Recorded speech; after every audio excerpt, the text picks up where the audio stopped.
আমার নানি মারা গেছে, যে এইভাবে আমরা আইছি। এইখানে এসে শুনি আমার খালামণিও মারা গেছে, আমার খালাতো ভাইটাও মারা গেছে, কিন্তু কিভাবে মারা গেছে আমরা কিচ্ছু জানি না এখনো।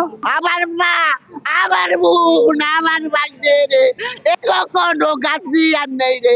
আমি ছিলাম একটু গার্জিয়ান, ওই দূরদেশে থাকি রে।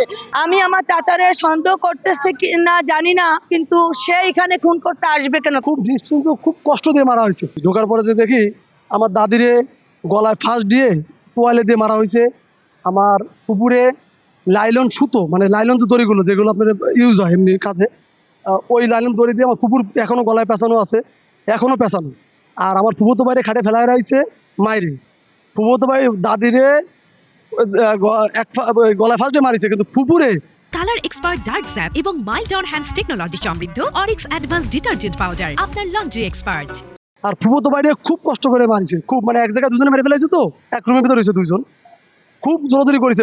মশুরি টসুরি ছিঁড়ে গেছে দেখলাম, মশুরি ছিঁড়েছে। তারপরে দেখলাম আমি যে দেখলাম যে ফ্রিজে রক্ত বেয়ে পড়তেছে ফ্রিজ থেকে, মানে এ দেখার মতন না, বুঝছেন। আমার দাদি বুড়ো মানুষ, এ হাঁটতে পারে না, এ চলতে পারবে না, এর কোনো শত্রু নাই, এরাও খুন করে ফেলাইছে। মানে এ যে মারিছে এরা খুব দুর্দর্শ খুনি। আমার মা, ভাই, আমি বলি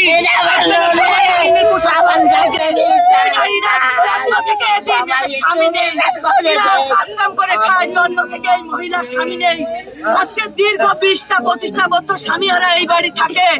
আমরা প্রধানমন্ত্রীর কাছে কেস মামলা করার কোনো লোক নেই, আমাদের কেস মামলা করার মতো কেউ নাই, কেউ নাই। আমার নানু অসুস্থ থাকার কারণে আমার এই খালামণির কাছে আসছে কিছুদিন আগে। আমার এই আহাত খালাতো ভাই, এর নামে কোর্টে মামলাও চলে, যার কারণে আমি ফোন দিই, আমি 3 দিনে কোনো সংযোগ পাই না। এর নামে শুধু চরকাঠি থেকে শুধু মারামারি একটা মিথ্যা মামলা দেওয়া হয়েছে। এই মামলায় এই আহাত জড়িত ছিল না। এই মামলা দিচ্ছে চরকাঠির রানী বেগম, আমাদের বাড়ি নিয়ে। আমাদের বাড়ি চরকাঠিতে, প্লাস সে বাড়িতে আমরা থাকি না, কারণ আমরা দুটো বোন, আমাদের ভাই নেই। আমার চাচারা অনেক নির্যাতন করে, যার কারণে আমরাও এরকম খুনের হাত থেকে বাঁচার জন্য, জীবন বাঁচানোর জন্য, আমার ছেলেদেরকে বাঁচানোর জন্য, আমার 3টে ছেলে, আমাদের 2 বোনের, আমার চাচারা ওই যে চাচার সাথে বেশি দ্বন্দ্ব, হাফিজুর শেখ, সে ঢাকায় ব্যবসা করে, সে কাপড়ের ব্যবসা করে, গার্মেন্টসের কাপড়ের ব্যবসা করে।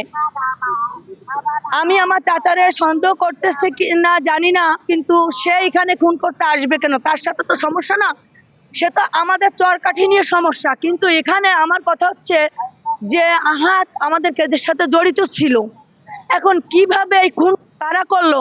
আর এরা তো অনেক নিরীহ ছিল। এই ঘর বান্ধার পরে হালকা হালকা নাকি এদের সাথে এদের মানে হুমকি দিত কারা কারা, আশপাশের লোকজন।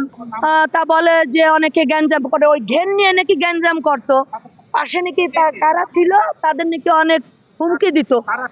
আইনের পরে আমরা ভালোবাসি, আইনের পরে বিশ্বস্ত, আইন যা বলবে তাই। চাচির লাশ নিতে আসছি যে গ্রামের বাড়ি আমাদের এলাকায় নিয়ে দাফন করবো, কিন্তু পথে এসে শুনি চাচি মারা যায়নি, শুধু আমাদের চাচতো বোনও মারা গেছে, ভাগিনাও মারা গেছে। ওরা হচ্ছে খুব নিরীহ মানুষ, ওরা যেন এই মার্ডারের পিছনে হচ্ছে যাদের হাত আছে তারা যেন আইনের আওতায় চলে আসে এবং ওরা যেন সুষ্ঠু বিচার পায়। প্রধানমন্ত্রীর কাছে আমরা বিচার চাই, তারেক জিয়ার কাছে বিচার চাই।